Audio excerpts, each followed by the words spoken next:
আসসালামু আলাইকুম ভাইয়া, কি অবস্থা, কেমন আছেন আপনারা বলেন দেখি?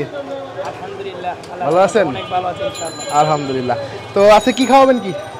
আজকে আপনাকে স্পেশাল কাবলি পরোটা, আফগানি পরোটা খাবো। আফগানি যেটা হলো গেছে খাসির যেটা ওইটা না? খাসির যেটা, হ্যাঁ। আচ্ছা দেন দেখি কি অবস্থা, একটা বারেন দেখি ভাইয়া। লেগ পিসটা দিয়ে না মানে, হ্যাঁ মানে এটা তো যে যেটা চাই সেটা দিবেন নাকি? হ্যাঁ হ্যাঁ। ঠিক আছে।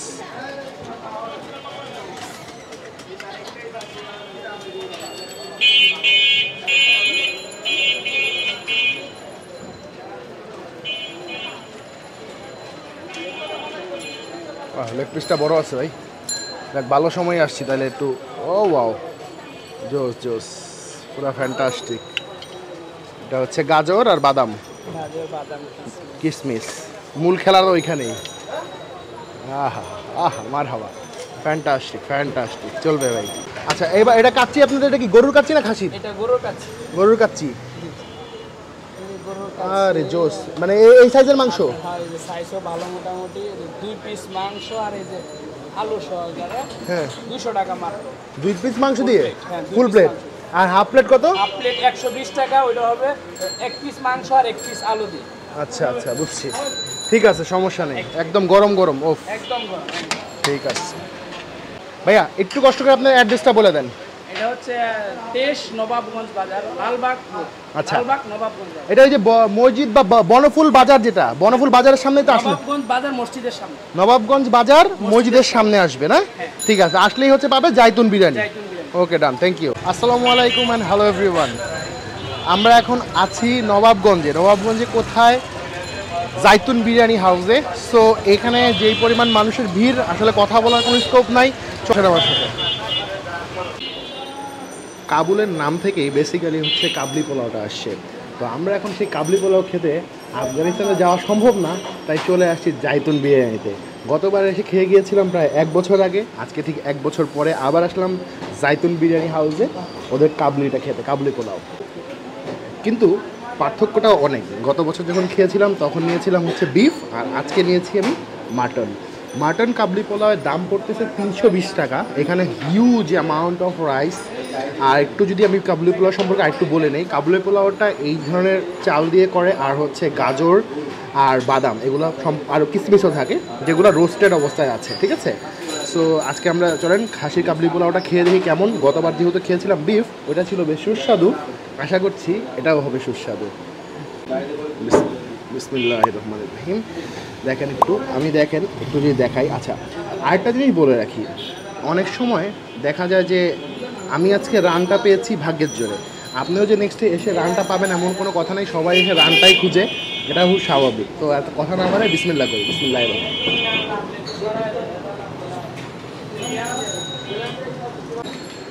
প্রতিটা কামড়ে কামড়ে বাদাম, গাজর, কিশমিশ জাস্ট অন্য লেভেলে। তবে মজার ব্যাপার হচ্ছে এক্সপিরিয়েন্স টক, একটা কথা আছে, 1 বছর আগের থেকে আজকের কাবলির আরও বেশি মজা লাগছে। যদিও সেটা ছিল বিফ, এটা হচ্ছে মাটন, পার্থক্যটা মাংসতেও অনেক। আসলে এবার একটু কিশমিশ, বাদাম, উফ, এগুলো দেখলে আর একটু খাই। হ্যাঁ আহা, মাংসটা টু গুড। সত্যি কথা ভাই, অন্য লেভেল ভাই, না খাইলে এটা বুঝতে পারবেন না। আমরা ব্লগাররা বলি দেখে আপনারা আসবেন এরকম না, আপনি খেয়ে দেখেন, আপনি ঠকবেন না, এটাও কথা দিচ্ছি ইনশাল্লাহ। কাবলি পোলাওয়ের মূল ইনগ্রিডিয়েন্টস যদি আপনি হিসাব করেন, এখানে প্রত্যেকটা ইনগ্রিডিয়েন্টসই মূল অ্যাকচুয়ালি। তবে সব থেকে বেশি রোল প্লে করা হচ্ছে এই কাবলি দানাগুলা। ঠিক আছে, কাবলি থেকে শুরু করে প্রত্যেকটা জিনিস এখানে দরকার। এই কটা জিনিসটা আপনার এখানে হবে না। খুব সিম্পল রান্নাটা, আপনারা অনেকে নেটে দেখেন হয়তো বা, কিন্তু সবার হাতে কাবলি হয় না। Personally I tried but I am fail, সত্যি কথা। খাইতে খাইতে লাস্ট পর্যন্ত এখনও আমার একটু বাইচে আছে। তো যেটা হচ্ছে, যদি আমাকে পার্সোনালি জিজ্ঞেস করেন, according to my test bird I will give this dish at least 9। কারণ এই জন্য স্যার ইউনিক আইটেম, সবাই করতে পারবে না। ওনাদের এক্সপিরিয়েন্স, আমার জানার মতে বাংলাদেশে ওনারাই ফার্স্ট কাবলি পোলাও আনছে, সো ওনাদের এক্সপিরিয়েন্সটা অনেক বেশি। তো সেইটাকে যদি জাজ করি, গতবারও যেহেতু 1 বছর আগে আমি খেয়েছি, 1-1.5 বছর আগে, আজকেও খেলাম, টেস্ট আরও ইনক্রিজ করেছে। যদিও মাটনের টেস্ট এমনিও বিফের থেকে বেশি লাগে অনেকের কাছে, তো আমার কাছে বিফটা বেশি ভালো লাগে। যাই হোক, কিন্তু এটার টেস্ট আমি বলবো 9 আউট অফ 10, সোজা কথা, খুবই ভালো। আচ্ছা আপনাদের তো প্লেন পোলাও আছে, প্লেন পোলাওর সাথে আপনাদের কি কি আইটেম আছে? প্লেন পোলাওটা এটা হচ্ছে আপনাদের প্লেন পোলাওটা, রাইট? আচ্ছা, জোস। চিনিগুলা চাল দিয়ে করা। আচ্ছা এখন আমাদের বলেন প্লেন পোলাওর সাথে কি কি খাওয়া যাবে? প্লেন পোলাওর সাথে সর্বপ্রথম আস্ত মোরগ। এটা কি আস্ত মোরগ? এটা প্রতিদিন থাকে? হ্যাঁ প্রতিদিন থাকে। তাহলে আমার আস্ত মোরগদের দাম কত পড়ে প্লেন পোলাওয়ের? প্লেন পোলাও সহ 260 টাকা পার পার্সন, একজনের জন্য? বাহ। সাথে একটা এক্সট্রা প্লেন পোলাও নিলে 40 টাকা দুজন খেতে পারবে। ও, একটা এক্সট্রা পোলাও আনলে দুজন খেতে পারবে। Nice nice. আচ্ছা কত, এটা কি রেজালা প্লেন পোলাও দিয়ে কত পড়ে? রেজালা একটা প্লেন পোলাও দিয়ে এটা হলো আপনার 220 টাকা। আমার এটা একটা দিয়েন, কারণ এটা তো দেখে খুব লোভ লাগতেছে আমার। আচ্ছা আর হলো খাসির লেগ রোস্ট দেখছিলাম আপনাদের, ওটা সাথে লেগ রোস্ট আছে। এটা একটা খাসির রান, হ্যাঁ, তিনজনের রাইস, তিনটা ডিম সহ। একটা খাসির রান, তিনজনের রাইস আর তিনটা ডিম, কত করে? 740 টাকা। 740। আচ্ছা আর কাবাব কত করে আপনাদের? কাবাব হলো 25 টাকা পিস। 25 টাকা পিস। আর এটা আছে প্লেন পোলাওর সাথে। হ্যাঁ প্লেন পোলাও স্টিক আছে, এটা আমি গতবার খেয়ে গেছি। আমি উঠাই না স্টিক বিশাল বড় 250 গ্রামের চাপ, এক প্লেট রাইস, একটা ডিম সহ 270 টাকা। একজনের পরিপূর্ণ খাবার। বাহ, খুবই সুন্দর। মানে এই যে মোরগ পোলাও মানে পিস হিসেবে নিতে পারবে নাকি? প্লেন পোলাওর সাথে এই যে মুরগির রোস্ট, এটা তো অনেক বড় বড় মাছ। এটা কত বড় প্লেন পোলাও দিয়ে? 130 টাকা। 130 টাকা। ডিম থাকতেছে একজনের খাবার? ডিম না এটাতে, ঠিক আছে। সেটা হচ্ছে প্লেন পোলাও আর রেজালা, ওকে। এইটার দাম পড়তেছে হচ্ছে 140 টাকা। এই কোয়ান্টিটির রাইস থাকবে, এখানে এরকম সাইজের 2 পিস মাংস থাকবে, আর আলু থাকবে, আর অনেকগুলো ঝোল থাকবে, ঠিক আছে। আর ঠিক সেমভাবে যদি আমি এখানে বিফটাকে বাদ দিয়ে দিই আর নিয়ে আসি হচ্ছে মাটন, এই হচ্ছে মাটন। মাটন এরকম 2 পিস থাকবে, সাইজগুলো বেশ বড়ই, আর ঝোল থাকবে, আর হচ্ছে এই অ্যামাউন্টের রাইস থাকবে, তাহলে গিয়ে আপনার দাম পড়বে 220 টাকা। সো এখন চলেন আগে ট্রাই করি টেস্ট কেমন। সো আমি রাইসটা একটু ভাগ করে নিই, কারণ আমি এতগুলো আসলে খেতে পারবো না। তো আমার বোনের জন্য রাখতেছি, ভাগাভাগি করবো, এক তেরা এক মেরা এরকম। সো আমি শুরু করি আগে বিফটা, সরি মাটনটা দিয়ে, ঠিক আছে।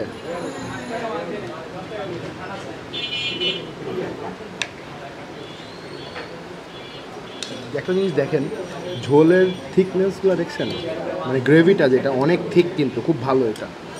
ওকে, এখন আমরা যদি শুরু করতে যাই, জাইতুনের ভিডিও করতে গেলে একটা সবথেকে বড় প্রতিবন্ধকতা সৃষ্টি হয়, আশেপাশের মানুষ এরকম করে তাকায় থাকে, মনে হচ্ছে সবাই ক্যামেরা ধরে আছে আমার দিকে। It's good. বিসমিল্লাহির রহমানির রহিম। জমে গেল তো পুরাই, জোস্ত। ও ওয়াও, খাবেন? দেখেন, আহা, হ্যাঁ কালারটা জাস্ট দেখেন। যাকে একটু খেয়ে দেখি কেমন।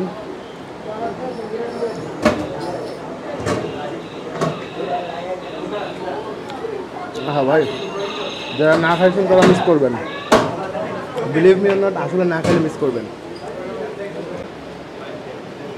সো যদি আমাকে জিজ্ঞেস করেন অ্যাকর্ডিং টু মাই টেস্ট, এটার টেস্ট কেমন, বিয়েবাড়ির যে রেজালাগুলো হয় অনেকটা ওই রকমের, বাট একটু ডিফারেন্ট টেস্ট। মানে আমার কাছে এটা বেটার মনে হচ্ছে, যদিও বিয়েবাড়ির কোয়ান্টিটিটা অনেক থাকে, কোয়ান্টিটি একসাথে যখন অনেক রান্না করা হয় বড় বড় ড্যাগে বা পাতিলে, ওটার টেস্টগুলো একটু ডিফারেন্ট হয়। সো আফটার মাটন আমি বিফ নিচ্ছি, বিফটা দিয়ে এন্ডিং করব। একটা আলু নিলাম আর ঝোল নিলাম। হ্যাঁ এটা কিন্তু এটাই মাত্র বলতে নিচ্ছি, বাটা মরিচ এর এই যে বিচিগুলার মতো দেখা যাচ্ছে, বাট দেখা যাক খেয়ে কী অবস্থা। আরে জাইতুনে আসলে মজার পার্ট হচ্ছে এদের খাবার না প্রত্যেকটা ইউনিক হয় এবং খুব ভালো হয়, আর আমার ভালো লাগে। এখন জানি না কার কীরকম লাগবে। Wow, nice, very nice. মাংসের কালারটা দেখছো?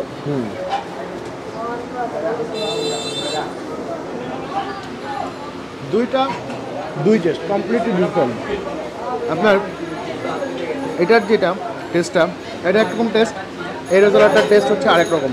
বাট যদি আমাকে কেউ বলেন যে আপনি দুইটার মধ্যে কোনটা নেবেন, ভাই আমি দুইটাই নিব ভাই, কারণ এটা একটার সাথে একটা টেস্টের কোনো মিল পাচ্ছি না আমি।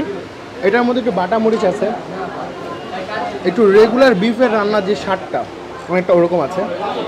সো ইটস গুড, মানে তবে মাটনটা বেস্ট। মাটনটা বেস্ট। আমার হিসেবে মাটনটা বেস্ট এখন পর্যন্ত, মানে বিফ আর এটার মধ্যে হিসাব করলে।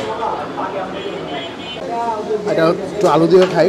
আসলে বাসায় রান্নাটা যেরকম হয় ঠিক ওই স্বাদটা আমি এখানে পাচ্ছি, মানে একদম মনে হচ্ছে যে ঘরোয়া কোনো পরিবেশে রান্না করা, উইচ ইজ ভেরি গুড। দইটা যদি দেখেন, থিকনেসটা দেখেন, অনেক ঘন। তবে আমার সাজেশন থাকবে জাইতুনের জন্য। দেখেন সবাই ঝাল খায় না, একটু বাট 2-4টা তো ঝালখোর আছে আশেপাশে আমার মতো, ঠিক না? তো তাদের জন্য এটা একটু ঝাল করলে আরও বেটার হবে। আর যদি নাও করেন সমস্যা নাই, নেক্সট টাইম ইনশাল্লাহ আমি একটা ডিফারেন্ট প্ল্যান করছি, সেটা নিয়ে আসবো, সমস্যা নেই। তো আছে কথা লং করতে চাচ্ছি না, বাড়াইতে চাচ্ছি না। দেখা হবে নেক্সট কোনো ভিডিওতে। সবাই ভালো থাকবেন, সুস্থ থাকবেন। Do subscribe my channel. আসসালামু আলাইকুম।